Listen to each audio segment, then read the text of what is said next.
Dear Jane, when I was around 16, we moved to a city I was already fond of.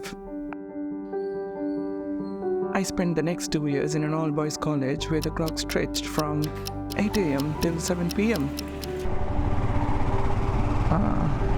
What would one do during such tough times? Silly poetry, of course, with verses spun around dramatic love and decorated in metaphors that are as overused as old sock with pores.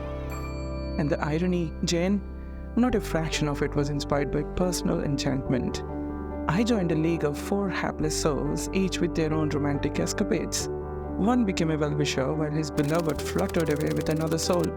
The second was in an all-rosy phase of a blossoming courtship, now happily married, though not to the same sweetheart. Then there was a third with a fresh tale every morning, sparked by chance encounters at bus stops. And the fourth? Let's spare him for now. And then there was me, penning down poetry and immortalizing their romantic adventures. A few months ago, one of them unearthed more than a decade-old scrap of paper covered in my scribblings. "Tear it off, please," I begged. He kept it safely in a trunk box to probably embarrass me again after another decade. A good idea. Idiot. It has. So what dredged up these memories, you ask? This poetry collection with a beautiful cover and John Keats. As I recently turned to his verses, time started to go back until it took me to my 4 fools and their romantic follies. And talking of the topic, That's John Keats for you and his poetry. And romanticizing the already over-romanticized romance. there, you heard me. My stance on this universal affliction has evolved, but I cannot deny the beauty in its expression.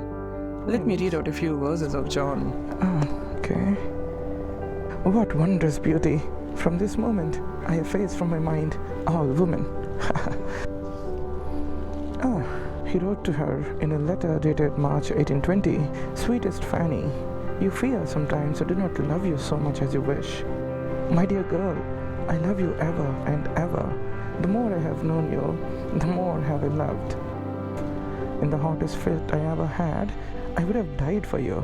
Oh no, John Keats, don't do that. You're always new. 3 dots, which means we have to look somewhere else for the rest of the poem. What do you think? That's John Keats for you. And if you were wondering why I've been calling my close friends idiots, they once snatched a poem and it changed hands until it reached our floor warden. The next morning, I was on the receiving end from the college vice principal. When I shared what all my ears had to endure, one of my friends casually said, "We could have dealt with it, but you should have smacked him on his face for what he said." Quite right, I remember nodding. And before I sign off, allow me to present the box that contains some of those precious, absurd poems. But no, Jane, you shall never lay eyes upon them. Best wishes, your friend from the 21st century. To Jane Eyre, 1810, Thornfield Hall, England.